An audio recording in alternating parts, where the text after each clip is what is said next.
নমস্কার বন্ধুরা, বংমাম সিজিবিজি চ্যানেলে আপনাদের সকলকে স্বাগত। ইউকেজির ইভিএস কোশ্চেন পেপারস আমরা কি হতে পারে সেটা আজকে একটু দেখে নেব। সেখানটাতে ফার্স্ট হচ্ছে মাইসেলফ, মানে নিজের সম্পর্কে জানা, নিজের সম্পর্কে বলতে পারা এবং লিখতে পারা, এরকম ছোটোখাটো জিনিসগুলো কিন্তু ইভিএসে শেখানো হয়। সবার প্রথমে হচ্ছে হু আর ইউ, টিক দিতে বলা হচ্ছে বয় অর গার্ল, যে বয় সে বয়তে টিক দেবে, গার্ল গার্ল। নেক্সট হচ্ছে নেম, নিজের নামটা পুরো লিখতে শিখবে। এজ, বাচ্চা নিজের এজটা জানবে এবং লিখতে পারবে। স্কুল নেম, নিজের স্কুলের নামটা বলতে এবং লিখতে পারবে। ফাদার্স নেম, বলতে লিখতে দুটোই পারবে। মাদার্স নেমও তাই। নেক্সট হচ্ছে হবিস, বাচ্চাদের কি হবিস আছে তার মধ্যে একটা দুটো ওদেরকে একটু শিখিয়ে রাখবেন, সেগুলো যেন ওরা লিখতে পারে। নেক্সট হচ্ছে ভেরি ইম্পর্টেন্ট, এটা যে father's mobile number and mother's mobile number, এই দুটো জিনিস হচ্ছে বাচ্চার জানা উচিত, মুখস্থ থাকা উচিত। ইন কেস অফ ওদের কোনো রকম কোনো দিন অসুবিধা হলে যেন নিজেরা ঠিকভাবে নাম্বারটা বলতে পারে। নেক্সট হচ্ছে ফেভারিট সাবজেক্ট, যতগুলো সাবজেক্ট ওর আছে সেই সাবজেক্টগুলোর মধ্যে কোন সাবজেক্টটা ওর সব থেকে ভালো লাগে সেটা সম্পর্কে, মানে সেটাকে লেখা। নেক্সট হচ্ছে ব্রাদার আর সিস্টার্স নেম, মানে বাচ্চার যদি কোনো সিবলিংস থাকে তবে সেটা ব্রাদার বা সিস্টার যেই হোক না কেন তার নাম লিখতে পারবে, বা যদি না থাকে তাহলে সেখানটাতে ও ক্রস দেবে। এইভাবে এছাড়া আদার্স অনেক কিছু আছে, মানে গ্র্যান্ডফাদার্স, গ্র্যান্ডমাদার্স নেম, এরকম টাইপের নানা রকম কোয়েশ্চেন্স নিজের সম্পর্কে বলতে এবং লিখতে পারা। আসছে tick if the fruit has one seed and cross if it has many. এখানে কতগুলো ফ্রুটসের ছবি দেওয়া আছে। এই ফ্রুটসের ছবিগুলোর মধ্যে থেকে বাচ্চাকে হচ্ছে শুধুমাত্র যেগুলোতে একটি মাত্র ওয়ান সিডেড যে ফ্রুটস আছে সেই সিডটাকে টিক দিতে হবে। যেমন ধরুন এখানে ম্যাঙ্গো, তাহলে ম্যাঙ্গোর পাশে হচ্ছে ওকে টিক দিতে হবে। আর যার মেনি সিডস আছে, অনেকগুলো আছে, মানে ওয়ানের বেশি আছে যার কাছে, তাকে হচ্ছে ক্রস দিতে হবে, যেমন ওয়াটারমেলন। তো এরকমভাবে প্রত্যেকটা মানে ফল সম্পর্কে ওরা মোটামুটি জানবে যে তারা একটা সিড না দুটো না মেনি, মানে ওয়ানের বেশি হলে মেনি, তো সেরকমভাবে হচ্ছে ওদেরকে সেই জিনিসগুলো যেন জানে বাচ্চারা। হচ্ছে living things and non living things সম্পর্কে একটা ধারণা। তো বাচ্চাকে তো আমরা প্রথমে সেই ধারণাটা আগে দেবো যে কোনগুলো লিভিং থিংস এবং কোনগুলো নন লিভিং থিংস। এই দুটো জিনিস হচ্ছে আগে আমরা বাচ্চাকে শেখাবো, জানাবো কোন কোন জিনিসগুলোকে আমরা লিভিং থিংস বলবো এবং কেন বলবো, কোনগুলো নন লিভিং থিংস। এই জিনিসগুলোকে আগে ওদেরকে ভালো করে বুঝিয়ে দেবো। বুঝিয়ে দেওয়ার পর আমরা এরকম টাইপের ওয়ার্কশিটের মাধ্যমে, কিছু কোয়েশ্চেন আনসারের মাধ্যমে বাচ্চার কাছ থেকে জেনে নেওয়ার চেষ্টা করব যে তারা লিভিং থিংস এবং নন লিভিং থিংস সম্পর্কে কতটা জানলো। যেমন এখানে right L for living things, যেগুলো লিভিং থিংস হবে, যেমন ফিশ হচ্ছে লিভিং থিংস, তাহলে এখানেও এল লিখবে। ঠিক একইভাবে যেগুলো হচ্ছে and N L for non living things, non living যেগুলো সেই যে ছবিগুলো তার নিচে নিচে ও লিখবে এন এল। ঠিক আছে, যেরকম গার্ল লিভিং থিংস এল হবে, non living things N L. ডাকও তাই, living living, non living non living. তো নেক্সট আছে যে আমাদের চারপাশে যে সমস্ত মানে অ্যানিমালস আছে যাদেরকে আমরা খাই বা যাদের কাছ থেকে আমরা কোনো জিনিস পাই যেটা আমাদের বাঁচার জন্য বা খাওয়ার জন্য আমরা ব্যবহার করে থাকি, তো সেরকম টাইপের কোয়েশ্চেনও কিছু হচ্ছে ওদেরকে করে জানতে হবে যে কে আমাদেরকে কোনটা দেয়। যেমন how do animals help us, হ্যাঁ, তো এই দিকটাতে হচ্ছে আমরা অ্যানিমালসের নাম লিখে দেবো আর এই দিকে হচ্ছে অপশানস দেব। যেমন কাউ, এগ অর মিল্ক, এই এগ অর মিল্কের মধ্যে কোনটা কাউ আমাদেরকে দেয়, বাচ্চাকে আমরা কোয়েশ্চেন করব, তো মিল্ক হবে, তাহলে মিল্ককে ও টিক করবে। একইভাবে হচ্ছে গোট, গোটের থেকে আমরা কি পাই? মিট আর গার্ড, মানে ও গার্ড দেয় আমাদেরকে না কি করে, তো আমরা মিট পাই ওর থেকে, তো আমরা মিট লিখব। ডগ, ডগ আমাদের কিভাবে হেল্প করে? গার্ড দিয়ে হেল্প করে, তো আমরা এখানে গার্ডে ঠিক করবে ও। শিপ, সে মিল্ক দেয় না উল দেয়? এখান থেকে কিন্তু দুটোই দেয়, মিল্কও দেয়, শিপের অনেকেই ভেড়ার দুধ খেয়ে থাকে, তো মিল্ক এবং উল দুটোই হবে এখানটাতে।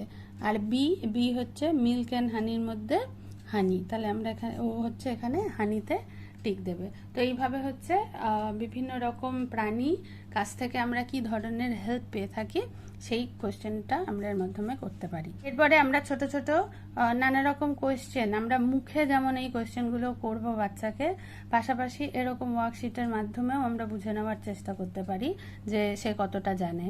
যেমন উই স্মেল উইথ আওয়ার, এখানে আইজ আর ইয়ার্স এই দুটো অপশান আছে, এখানে টিক দিতে হবে এই দুটোর মধ্যে যেটা হবে সেটাতে।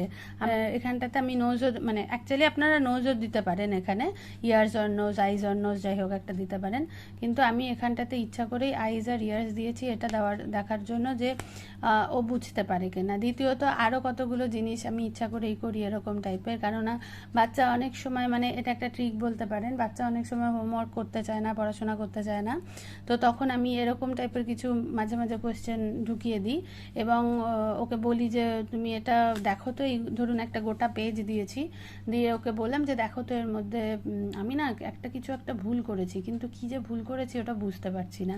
তো এবার এই গোটা 3-4টে পেজ যখন ও করতে করতে যখন ও দেখবে যে এইখানটাতে, ও কিন্তু এটাকে খুঁজতে গিয়েই ও হোমওয়ার্কটা করতে থাকবে, এবং করতে গিয়ে যখন দেখবে যে আমি এইখানটাতে ভুল করেছি, তখন ওই জিনিসটা বলা যে হো তুমি ধরতে পেরে গেছো আমি এই ভুলটা করেছি, তো খুব খুশি হয়ে যায়, এবং পরেরগুলোতে আবার কিছু ভুল করেছি কিনা দেখি, দেখো দেখো তো এরকম বলি, তো ও আবার করতে শুরু করে দেয়। তো এগুলো আমি কিছু কিছু ট্রিক ব্যবহার করে থাকি, জাস্ট আপনাদের সাথে শেয়ার করলাম।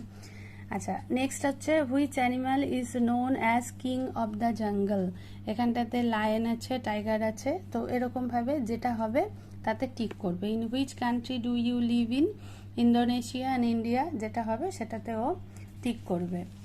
আছে ম্যাচিং করতে দেওয়া আছে এখানে, অ্যানিম্যাল অ্যান্ড দেয়ার সাউন্ডস, এখানে ডগ, ক্যাট, ডাক অ্যান্ড কাউ এই 4টে অ্যানিম্যালের নাম দেওয়া আছে, আর এইখানটাতে তাদের সাউন্ডগুলো দেওয়া আছে, যেটা ঠিক হবে সেটাকে ও ম্যাচ করবে। যেমন ডগ বার্ক করে, ক্যাট হচ্ছে মিউ করে, ডাক কোয়াক অ্যান্ড কাউ মু, তো জাস্ট হচ্ছে ও ম্যাচিং করবে। আপনারা বিভিন্ন রকমের কালারফুল স্কেচ পেন দিয়ে দিতে পারেন বাচ্চাকে, তাহলে ওটা করতে আরও বেশি ইন্টারেস্টিং হবে ওদের কাছে। নেক্সট হচ্ছে circle the odd one out, এইখানটাতে আমরা পরপর 3টে, মানে প্রত্যেকটা লাইনে 3টে করে ওয়ার্ড আছে, এই 3টে ওয়ার্ডের মধ্যে একটা ওয়ার্ড হলো অড ওয়ান, সেটাকে ওকে বের করতে হবে। যেমন এখানে আছে পেন, স্কেল, স্পুন, এই যে 3টে, এই 3টের মধ্যে পেন আর স্কেল এই দুটো হচ্ছে পড়ার জন্য কাজে লাগে আমাদের, কিন্তু স্পুনটা খাবারের জন্য, তাহলে এটা হলো অড ওয়ান, তো এটাকে ও হয় সার্কেল করবে না এটাকে ও কেটে দেবে। নেক্সট আছে bed, table, lion, bed, table and lion, এই 3টের মধ্যে দেখা যাচ্ছে যে এটা লিভিং আর এই দুটো হলো নন লিভিং, হ্যাঁ, বা এই দুটো হলো বেডরুমে ব্যবহার করা হয়, এদের প্রাণ নেই, আর এর হচ্ছে প্রাণ আছে, ও একটা animal, these are things and এটা হচ্ছে অ্যানিমাল, তো অ্যানিমাল যেহেতু সে হলো ক্রস করবে, অড ওয়ান হয়ে গেল। নেক্সট হচ্ছে রেইনি, উইন্টার, কোল্ড, এবার এখানে রেইনি আর উইন্টার এই দুটো হচ্ছে একটা সিজনের নাম, কিন্তু কোল্ডটা হচ্ছে একটা সিচুয়েশনের নাম, একটা পরিস্থিতির নাম, ঠান্ডা লাগা, তো সেই জন্য কোল্ডটা হচ্ছে এখানে অড ওয়ান হয়ে যাবে। নেক্সট হচ্ছে বানানা, রোজ অ্যান্ড ম্যাঙ্গো, তো এই দুটো হলো ফ্রুট, এটা ফ্লাওয়ার, তো সেই জন্য রোজটা অড ওয়ান হয়ে যাবে। একবার আমরা লিভিং অ্যান্ড নন লিভিং থিংয়ের উপরে ওয়ার্কশিট দেব, তো এখানে হচ্ছে identify living and non living things, এখানে আমি দুটো এরকম আলাদা আলাদা কলাম বানিয়ে দিয়েছি, দিয়ে ঘর কেটে দিয়েছি, আর এইখানটাতে হচ্ছে কতগুলো নিচে মানে নাম দিয়ে বা ওয়ার্ড লিখে দিয়েছি, যেমন হচ্ছে boy, tree, table, book, sun, dog, cake, bird, fish, pen, man, comb. তো এই কটার মধ্যে যেটা যেটা লিভিং হবে, লিভিং থিংস কোনগুলো, যেমন বয়টা হলো লিভিং থিংস, তাহলে ও লিভিং থিংস এখানটাতে লিখবে হলো বয়। নেক্সট হচ্ছে এখানে আমরা যদি আবার আসি ট্রি, এগেইন ট্রি হচ্ছে লিভিং থিংস হয়ে যাবে, আর টেবিলটা হয়ে যাবে হলো নন লিভিং থিংস, তো এখানটাতে হচ্ছে টেবিল লিখবে। তো এরকমভাবে প্রত্যেকটা একটা একটা করে ও পড়বে, বানানগুলো পড়বার পরে এখান থেকে ও পিক করে করে এখানে গিয়ে লিখবে। সার্কেল, ল্যান্ড ট্রান্সপোর্ট, ওদের ল্যান্ড ট্রান্সপোর্ট, তারপরে কি বলে water transport, land transport, water transport, air transport, এরকম নানা রকম আলাদা আলাদা করে থাকে। তো এখানে আমি দুটো ছবি এঁকে দিয়েছি, এই দুটো ছবির মধ্যে যেটা ল্যান্ড ট্রান্সপোর্ট হবে সেটাকে ও সার্কেল করবে বা টিক করবে। নেক্সট হচ্ছে বাচ্চারা অ্যানিমালসদের যে থাকার জায়গা তার নাম জানবে, যেমন where do this animals live, bird, spider, rabbit, lion, dog, bee. তো এই এতগুলো হচ্ছে অ্যানিমালের নাম লেখা আছে, আর এখানটাতে কেনেল, বিহাইভস, নেস্ট, ওয়েব, ডেন, বারো, এই কটা হলো তাদের ঘরের নাম দেওয়া আছে। তো এবার ওরা হলো ম্যাচ করবে, যেমন বার্ড থাকে হলো নেস্টে, স্পাইডার ওয়েব, র্যাবিট বারো, লায়ন ডেন, ডগ কেনেল, বিহাইভস। তো এরকমভাবে বাচ্চারা জাস্ট এগুলোকে ম্যাচ করবে। ম্যাচ দ্য অ্যানিমালস ফুড, এখানে কতগুলো অ্যানিমালের নাম দেওয়া আছে আর তার পাশে এখানে কতগুলো ছবি আঁকা আছে।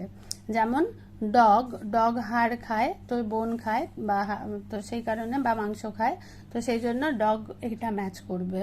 নেক্সট হচ্ছে ক্যাট, এখানে মিল্ক, ক্যাট মিল্ক খায়, দুধ খায়, আদার্স অনেক কিছু খায়, বাট এখানে মিল্কটা ওর অপশানে আসছে।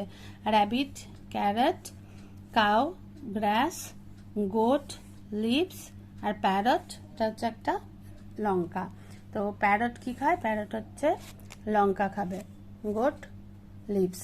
তো এইভাবে হলো জাস্ট ম্যাচ করাতে হবে। ম্যাচ দ্য ফলোয়িং, এখানটাতে হলো কতগুলো জিনিসে, এখানে কতগুলো নাম আছে, আবার এখানেও কতগুলো নাম আছে, আর বাচ্চাকে বুঝতে হবে, জাস্ট ম্যাচ করাতে হবে। যেমন পিকক এখানে কি, পিকক হচ্ছে একটা বার্ড, তাহলে এখানে ম্যাচ হবে পিকক টু বার্ড। নেক্সট হচ্ছে হোলিটা কি, হোলি হলো একটা ফেস্টিভ্যাল, তো এখানে হোলির সাথে ফেস্টিভ্যাল। স্কোয়ারটা হলো একটা শেপের নাম, তাহলে চলে গেল শেপ। নেক্সট হচ্ছে ফিশ হচ্ছে একটা ওয়াটার অ্যানিমাল, তো সোজা চলে যাবে ওয়াটার অ্যানিমাল। নেক্সট হলো বাটারফ্লাই হলো একটা ইনসেক্টের নাম, তো সেই জন্য এটা চলে যাবে ইনসেক্টে। এছাড়াও কিছু কিছু প্রশ্ন আমরা ডেলি বেসিসে বাচ্চাদেরকে মুখেও করে থাকবো, এবং ওদেরকে এরকম কোয়েশ্চেন অ্যান্সার আকারে লিখতে দেব, যেগুলো ওরা লিখতে পারবে। মোটামুটি ইউকেজির বাচ্চারা অল্প বিস্তর লিখতে, ছোট ছোট কোয়েশ্চেন আনসার বানিয়ে লিখতে পারে, তবে বড় খুব বেশি বড় যদি বানান হয় সেগুলো ওদের লিখতে অসুবিধা হতে পারে, কিন্তু ওরা মুখে উত্তর দিতে পারবে। তো সেই জন্য আমরা এরকম টাইপের প্রশ্ন ওদেরকে ইভিএসে রোজ কিছু কিছু করে প্র্যাকটিস করাবো। How many colours are there in a rainbow, এখানে রেইনবোতে কটা কালার আছে, আমরা এরকম টাইপের নানা রকম, মানে এটা শুধু রেইনবো দিয়ে নয়, আমরা ফ্ল্যাগ দিয়ে, স্কাই, তারপরে লিফের কালার কি, এরকম নানা রকম কালারের উপরে কোয়েশ্চেন করতে পারি। On which planet do we live, Earth. The name the capital of India, আমাদের ক্যাপিটাল অফ ইন্ডিয়া কি আছে, New Delhi. Which bird flies at night, owl. Name the human friendly water animal, আমরা থেকেই বাচ্চাদেরকে নানা রকম অ্যানিম্যাল সম্পর্কে আইডিয়া দিয়ে থাকি, তো তার মধ্যে এরকম টাইপের কিছু কিছু কোয়েশ্চেন যেগুলো বাচ্চারা এমনি খেলতে খেলতেই আমরা কিন্তু জানিয়ে দিতে পারি ওদেরকে। যেমন name the human friendly water animal, dolphin. What is our national anthem, জানাগানা মানা। What is our national song, Vande Mataram. What is our national tree, Indian banyan tree. Next, which is our national river? The Ganga. Name the flower which always faces the sun. Sunflower. We taste our food with, মানে fill in the blanks হিসাবে দেওয়া যেতে পারে, আবার এটাকে question হিসাবেও করা যেতে পারে। Tongue. What are the vowels in English alphabet series? A, E, I, O, U. Which festival is known as Festival of Colors? Holi. Who teaches us? Teacher. Who grow grains, fruits and vegetables? Farmers. প্রত্যেকটা মানুষের যে কাজের আলাদা আলাদা নাম আছে কাজ অনুযায়ী, সেগুলো আমাদের বাচ্চাদেরকে জানতে হবে। এবং ডে টু ডে লাইফে আমরা যেগুলো খাই, পড়ি বা যাই করি, এই সমস্ত জিনিসের পিছনে আমাদেরকে মানুষ হিসেবে বড় করবার পিছনে যাদের যাদের হাত আছে তাদের কাজ সম্পর্কে বাচ্চাদেরকে আমাদের জানাতে হবে। Which festival is known as Festival of Light? Diwali. What is the young one of a cow called? Calf. এখানেও তাই, আমরা যেখানটাতে young one of a cow এখানে দিয়েছি একটা কোয়েশ্চেন, কিন্তু আমাদেরকে বাচ্চাকে মোটামুটি ডগের বেবিকে কি বলে, কাউয়ের বেবিকে কি বলে, কিটেন ক্যাটের বেবিকে কি বলে, এরকম করে সব অ্যানিমালদের বেবি সম্পর্কেও কিন্তু ধারণা দিতে হবে। তো মোটামুটি এটাই ছিল হচ্ছে আজকের ভিডিও, যেখানে আমরা নানা রকম বাচ্চাদের ইউকেজির বাচ্চাদেরকে সব রকম কোশ্চেন আনসার এবং ওয়ার্কশিট কিভাবে করানো যায় তার সম্পর্কে একটা আইডিয়া দেওয়ার চেষ্টা করেছি। এগুলো ছাড়াও আদার্স অনেক কিছু আছে, কিন্তু বেসড অন এই টাইপের কোশ্চেন আপনারা বুঝতে পারবেন যে কি কি ধরনের কোশ্চেন ওদের জন্য করা যেতে পারে। ভালো থাকবেন, ভালো রাখবেন এবং সাবস্ক্রাইব করে আমার পাশে থাকবেন আমার চ্যানেলটি।